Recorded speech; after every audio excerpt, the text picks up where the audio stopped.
누가복음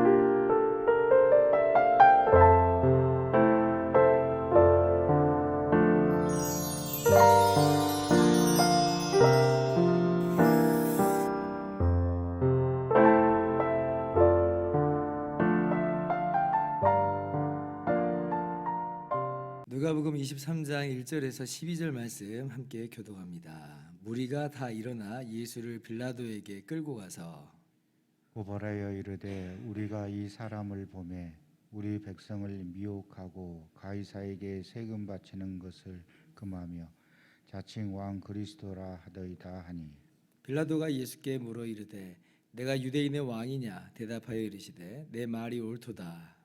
빌라도가 대제사장들과 무리에게 이르되 내가 보니 이 사람에게 죄가 없도다 하니, 무리가 더욱 강하게 말하되 그가 온 유대에서 가르치고 갈릴리에서부터 시작하여 여기까지 와서 백성을 소동하게 하나이다.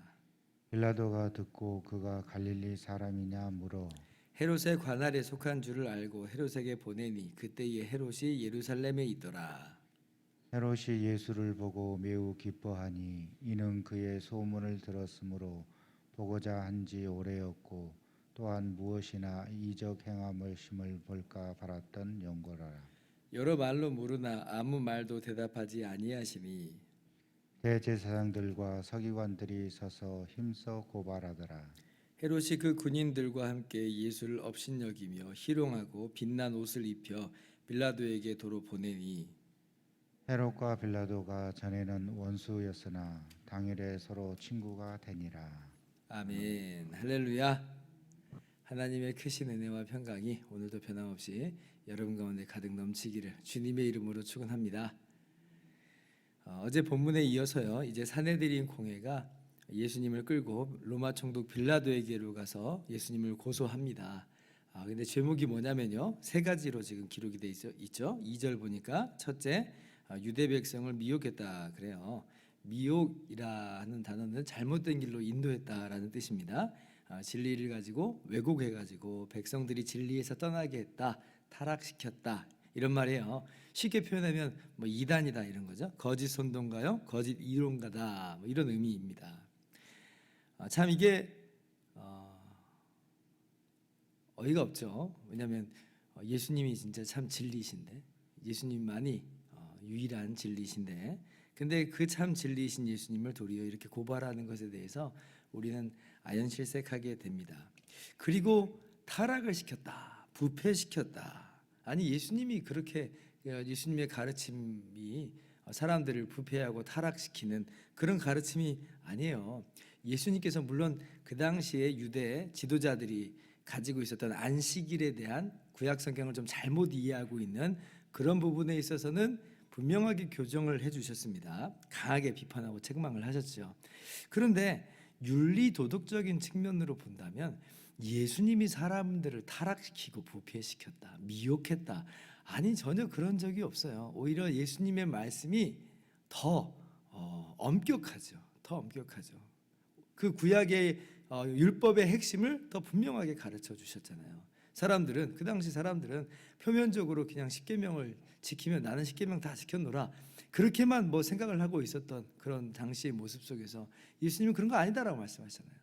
형제를 미워하는 자, 분노하는 자 살인하는 것이다. 그가 지옥불에 들어가게 되리라.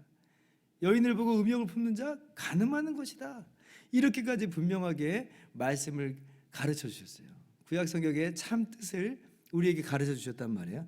근데 예수님이 사람들을 미혹시키고 그렇게 해서 뭐 타락시키고 부패시켰다, 말도 안 되는 이런 이야기죠. 사실은 예수님은 사회 질서를 그렇게 어지럽힌 것이 아닙니다. 둘째, 자, 가이사에게 세금 바치는 것을 금했다 이렇게 고소를 하죠. 첫 번째 고소건은 뭐 빌라도에게 큰 의미가 없었을 수 있겠습니다만, 둘째 고소서부터는 조금 빌라도에게도 약간 좀 생각할 거리가 돼요. 왜냐하면 로마 제국의 세금을 바치는 건데, 로마 제국의 세금 바치는 걸 이제 금했다라고 하니까 반로마적인가? 그런 사람인가라고 이제 생각을 해볼 수 있잖아요. 그런 측면에서 지금 유대 지도자들이, 이 대제사장들이, 산헤드린 공회가 예수님을 고소하고 있는 건데, 근데 이건 완전 날조죠. 날조예요. 왜 날조냐면 누가복음 20장 22절 이하를 보면 대제사장들이 보낸 사람들이 예수님을 시험하면서 이렇게 묻잖아요. 가이사에게 세를 바치는 것이 옳으니까 옳지 아니하니까. 근데 예수님이 그때 분명히 뭐라고 대답하시냐면 가이사의 것은 가이사에게, 하나님의 것은 하나님에게, 이렇게 분명히 말씀하여 주셨거든요. 그러니까 가이사에게 세금 바치는 것을 금했다. 예수님 이런 적이 없어요. 완전 날조예요. 모함이에요, 모함.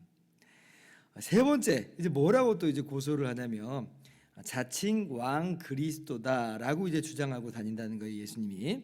이게 이제 어저께 그 사내들인 공회 신문 가운데 나왔던 내용이죠. 근데 이것도 사실을 왜곡한 것은 매 한 가지입니다. 어제 제가 뭐라고 그랬어요? 공회가 파놓은 바 정치적이고 군사적이고 또 경제적인 어떤 그런 그리스도로 사람들이 물어본 거거든요. 내가 그리스도냐라고 할 때 주님께서는 그러한 오해는 분명하게 교정하셨습니다. 거기는 대답 안 하셨어요. 오직 예수님 뭐라고 말씀하셨냐면 그러나 그런 그리스도는 아니지만 하나님의 그리스도다, 하나님의 아들로서 오신 그리스도다라고 분명히 말씀하셨어요. 근데 이제 공회는 그냥 자기들이 듣고 싶은 대로 듣는 거예요. 답정너라고 했잖아요. 답은 정해놨다. 그래서 예수님이 스스로 그런 정치적인 그리스도다, 그렇게 이제 주장했다는 거죠. 그걸 가지고 이제 이 빌라도에게 고소를 하고 있는 것입니다. 예수님 당연히 정치적 그리스도라 말한 적도 없고 그런 행보를 취한 적도 없어요. 근데 이게 진짜 우스운 게요, 만약에 예수님이 그렇다고 해도 유대인들을 위한 그 정치적 그리스도를 빌라도에게 고소한다? 이거 참 너무 우스운 이야기죠.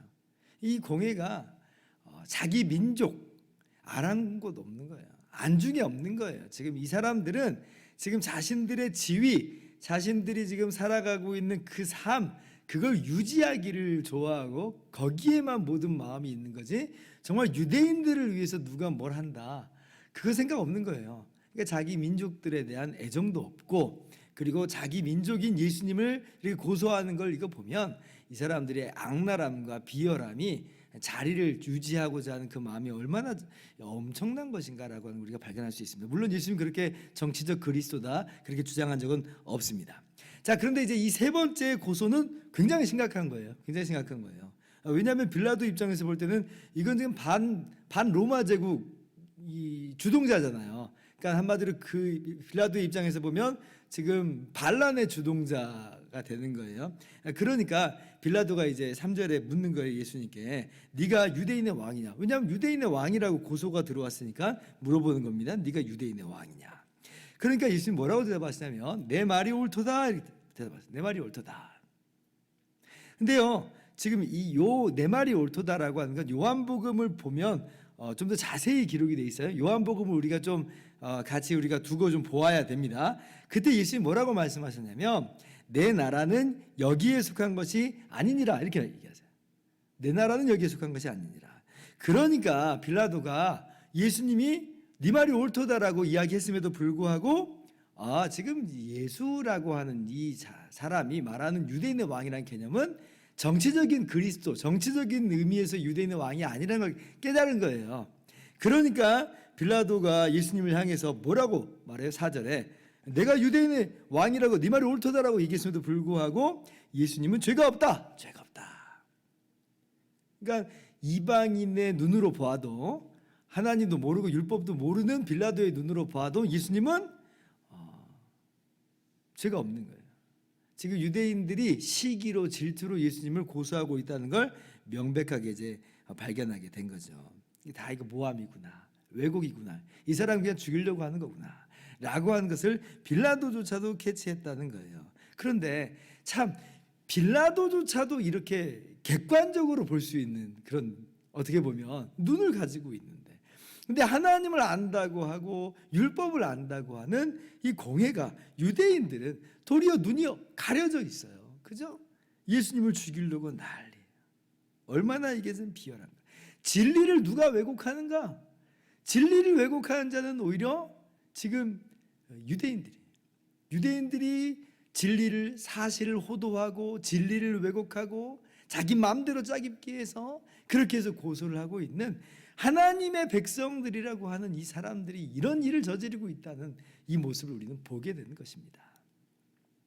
물론 그렇다고 빌라도가 훌륭하냐? 정말 객관적이냐? 아니요, 그렇지는 않죠. 무죄인 줄을 분명히 알면서도 지금 하도 유대인들이 난리를 치니까 지금 그걸 이제 자기가 책임을 회피하려고 그래요. 자기한테 지금 권한이 있는데 사실은. 근데 갈릴리 사람이야? 하고 잘 됐네 하고 헤롯 왕에게 넘겨버리는 거예요. 거기 관할이니까 그냥 자기의 책임을 회피를 해요. 빌라도가 결코 잘했다 그러진 않아요. 헤롯 왕도 마찬가지죠. 호기심 때문에 처음에는 막 이것저것 물어보지만 이내 흥미가 다 사라져 버렸어요. 그래서 오히려 조롱을 해요. 그리고 다시 예수님 빌라도에게로 보내요. 이거 지금 무슨 조리돌림도 아니고 왔다 갔다 뺑뺑이 돌리는 그런 모습 속에서 예수님이 얼마나 수치와 모욕과 조롱을 당하셨는가, 얼마나 사람들의 악함이 정말 이 안에서 가득히 있는가 우리가 발견하게 됩니다. 그러니까 예수님의 십자가는 이러한 인간들의 어떠한 죄악, 폐악, 이 비열함, 사악함 이런 것들이 주님의 십자가의 사건 속에 다 묻어 나오는 거죠. 그러면 우리가 우리 생각을 한번 해보는 거예요. 이거는 뭐 이 공예의 이야기고 이건 빌라도의 이야기고 이건 헤롯만의 이야기겠느냐 할 때 사실 이거 우리의 이야기인 거죠. 왜냐하면 이러한 왜곡과 이러한 거짓과 이러한 시기와 질투와 이러한 책임 회피와 이러한 조롱, 내 마음에 들지 않으면 조롱해버리는 이런 것들, 이런 모습들이 나의 삶 속에서 고스란히 묻어 나온다면 만약에 우리가 그 자리에 가 있으면 우리는 안 그럴까? 우리가 그 위치에 있었다면 우리는 안 그럴까? 아마 똑같은 그런 모습을 취할 수도 있다라고 하는 것입니다.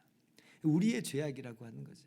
그래서 이러한 공예의 죄악과 빌라도와 헤롯의 모습을 보면서 나의 모습을 발견할 수 있기를 바라고, 정말 얼마나 우리가 추악한 자들인가 깨달을 수 있기를 바랍니다. 그런데 그런 우리를 위해서 주님이 대신 십자가를 지셨으니 이 얼마나 놀라운 은혜인가. 다시 한번 감사하고 정말 주님께 찬양과 영광을 올려드리는 우리의 모든 삶이 되기를 주님의 이름으로 축원합니다. 기도하겠습니다.